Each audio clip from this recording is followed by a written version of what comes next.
Herkese merhabalar. Bu tarifte sizlere evde kola nasıl yapılır onu anlatacağım. Tarifi videonun altındaki açıklama kısmına ekledim. Bu tarifi gerçekten çok istediniz ve sonunda geldi. Bomba bir tarif daha geliyor. Bu tarif daha önce Türkiye'de denenmedi. İnanın çok araştırdım, birçok deneme yaptım ve sonunda tarifi buldum.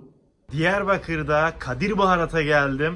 Şöyle kişniş yağı var. Kişniş yağının fiyatı 10 TL. Aynı şekilde limon yağı alacağım. Bunun da fiyatı 10 TL. Ve tarçın yağı alıyorum. Bunun da fiyatı 10 TL. Şöyle neroli yağı alıyorum. Bunun da fiyatı 25 TL. Muskat yağı alıyorum. Fiyatı 20 TL. Hint cevizi olarak da biliniyor. Portakal yağı alıyorum. Ne kadar fiyatı? 10 lira. 10 TL. Diyarbakır'da Carrefour'a geldim. Şöyle kola alacağım tadım için. Aynı şekilde Pepsi de alıyorum. Şeker alıyorum. Bu 3 kilo. Bunun da fiyatı 13.25 TL. Lime alıyorum. Kilosu 40 TL bunun.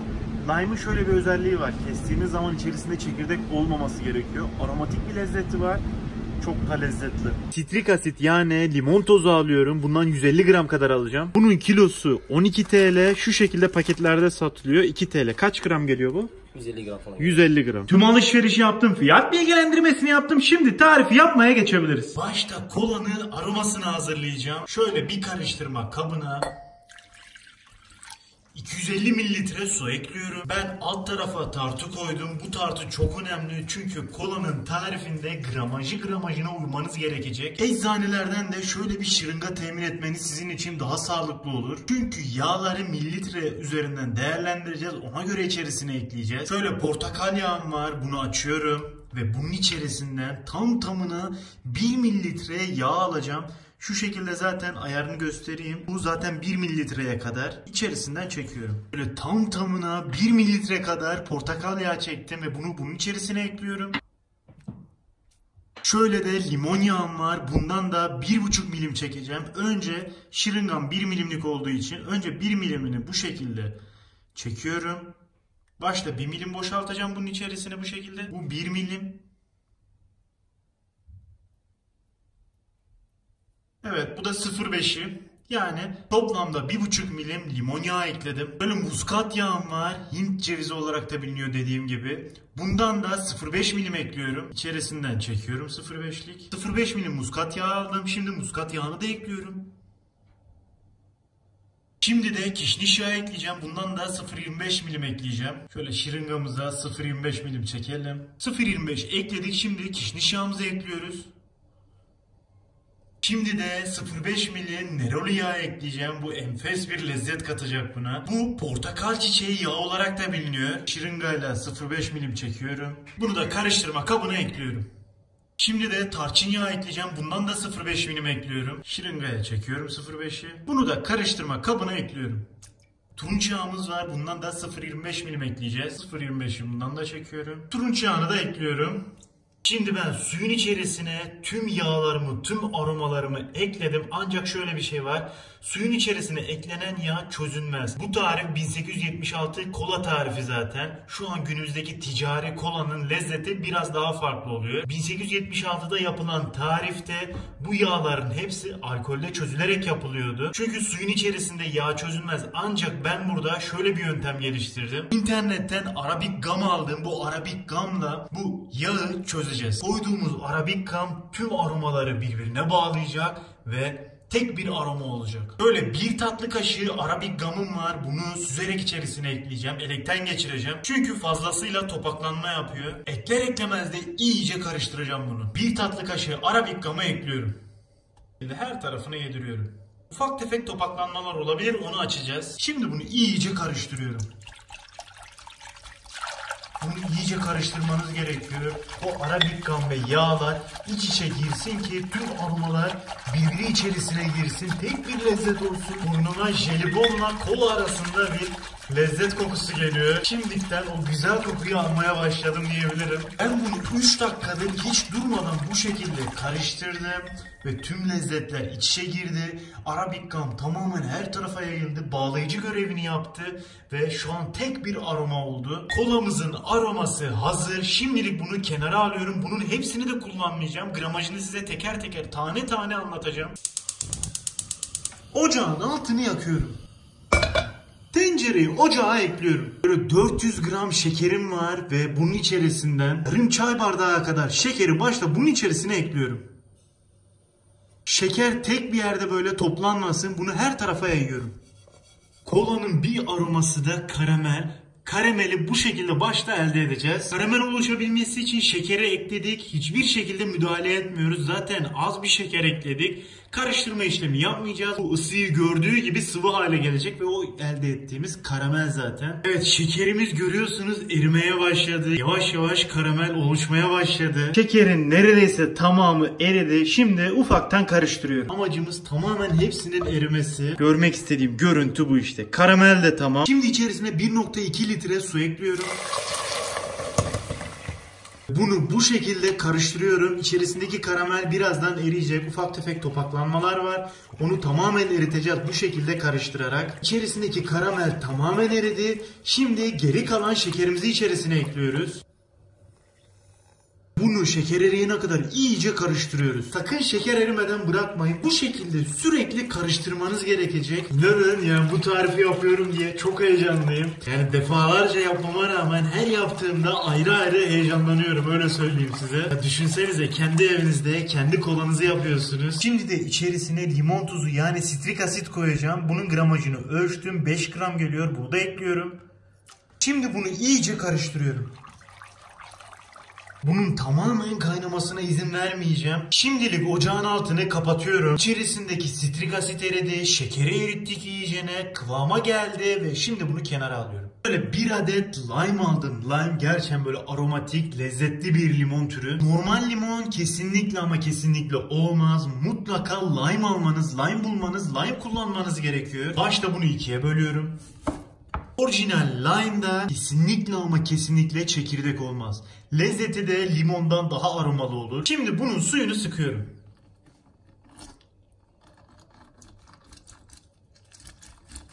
Bunu kola yapımında kullanacağız ve içerisinde görünmeyen posalar olabilir. Onun için ben bunu bir bezin içerisinden geçireceğim.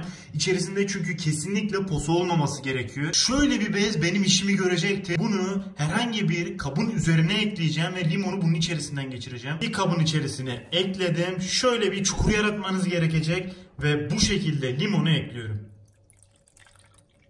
Posalar gözenekleri tıkayacaktır. İşlemi hızlandırmak adına bu şekilde yaya alt tarafa geçmesini sağlıyorum suyumun. Şu şekilde gördüğünüz gibi posası kalıyor. Hiçbir şekilde posa kalmadı. Şimdilik bunu da kenara alıyorum. Şimdi kolayı bunun içerisinde hazırlayacağım. Şekerli, karamelli, sitrik asidi kabın içerisine ekliyorum. İçerisine lime suyunu ekliyorum.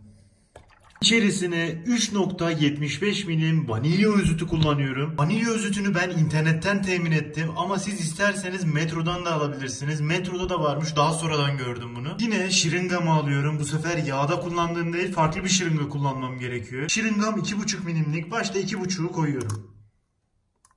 Şu şekilde çekiyorum. İçerisine ekliyorum. Ve 3,75'e tamamlıyorum. Vanilya özütümü de ekledim. Şimdi de bunu bir parça bu şekilde karıştırıyorum.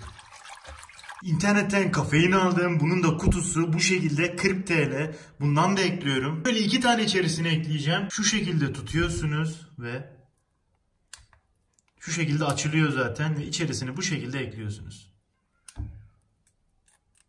İkisini de ekledim. Yine bunu da karıştırıyorum aynen bu şekilde. Bu şekilde iyice karıştırın. Kafein her tarafa eşit bir şekilde yayılsın. Ve iyice çözülmesi gerekiyor bunun. Şimdi aromasından ekleyeceğiz. Şöyle aromayı göstereyim. İyice yağı çözüldü. Son kez bu şekilde karıştırıyorum. Dediğim gibi bu yağ karışımının tamamını kullanmayacağız. Bunun içerisinden sadece 3 milimini alacağım. Bu 2,5 milimlik. Önce bundan bir parça alıyorum. Ve kabımızın içerisine ekliyoruz. 2,5 milim ekledim. 0,5 daha alacağım. 3 milime tamamlayacağım ben bunu. Kalan aromayı da ekliyorum. Bunu iyice karıştırıyorum. O aroma her yere iyice işlesin. Şimdi de 1 yemek kaşığı karamel gıda boyası ekleyeceğim bunun içerisine. Bunu da internetten 25 TL'ye temin ettim. Gıda boyasını da ekliyorum. Bu şekilde iyice karıştırıyorum. Ya şuna bakın ya, görüntü bence tamam. Şimdi bitti mi bitmedi. Başta bunun oda sıcaklığına gelmesini bekleyeceğim. Daha sonra Asitlendireceğim, şişeye aktaracağım, kapağını basacağım. En son soğutacağız ve buz gibi böyle asitli mis gibi kolamızı içeceğiz. Kolamız oda sıcaklığına geldi. Şimdi bunu asitlendirme işlemine geçiyorum. Asitlendirmek için bunu ben daha önceden başka bir çekim için almıştım. Hem soda yapmıştım, hem sarı gazoz, hem de beyaz gazoz yapmıştım. Linkini de şimdi yukarı atıyorum ben. Şu an yukarıda gözükmesi lazım link. Yaptığımız kolayı şu hazneye dolduracağım ben. Belli bir seviyesi var. O seviyeye kadar getireceğim. Daha sonra gazını basacağım. Şişenin üzerine huni ekliyorum. Rahat bir şekilde doldurabilmek için. Ve içerisine ekliyorum. Şişeyi doldurdum. Şimdi bağlantısını yapıyorum bu şekilde. Şu şekilde çevirerek gaz kaçırmamasını sağlayacağım. Evet, bu hazır. Şimdi gazı basabiliriz. Yapacağım şey çok basit. Sadece buna basacağım ve şişeye gaz dolacak. Şöyle bastırıyorum.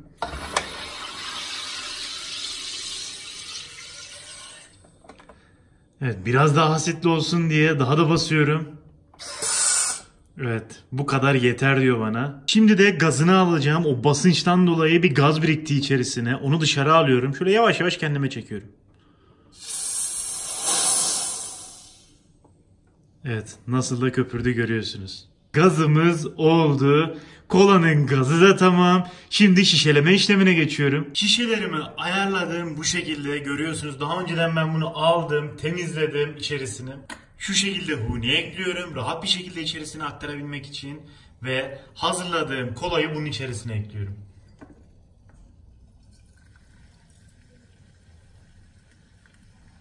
Şöyle görebiliyor musunuz bilmiyorum ama nasıl da köpürüyor.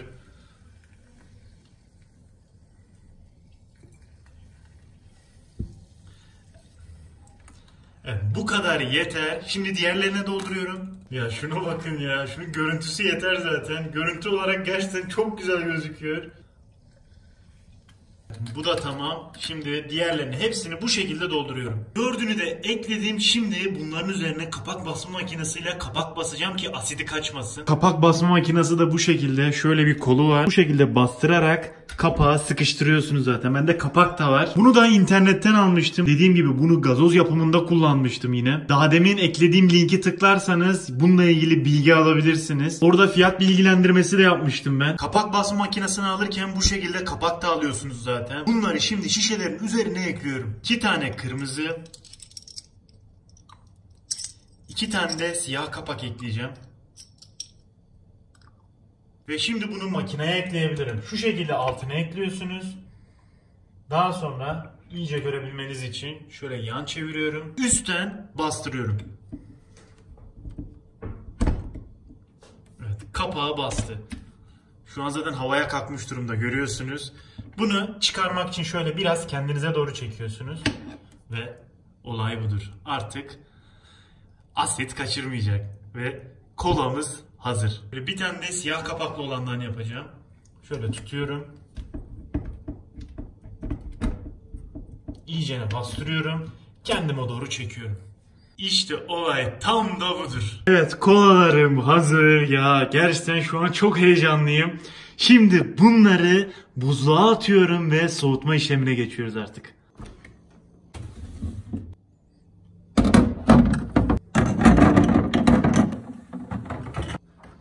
Kolalarım 20 dakikadır buzlukta kaldı. Şimdi dışarı çıkarıyorum.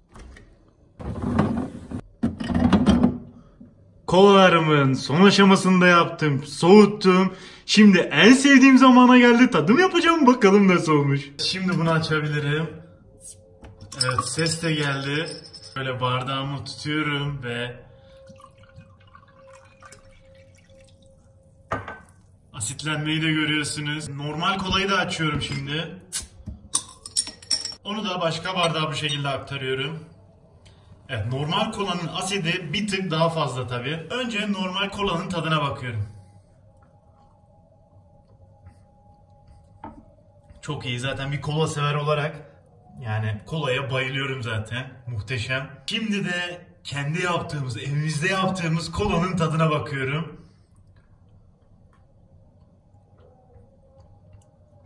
Birebir aynısı mı? Elbette ki birebir aynısını yapmak zaten mümkün değil. Ama aroması gerçekten benzemiş. Çok lezzetli olmuş. Şöyle bir tane daha tadına bakacağım.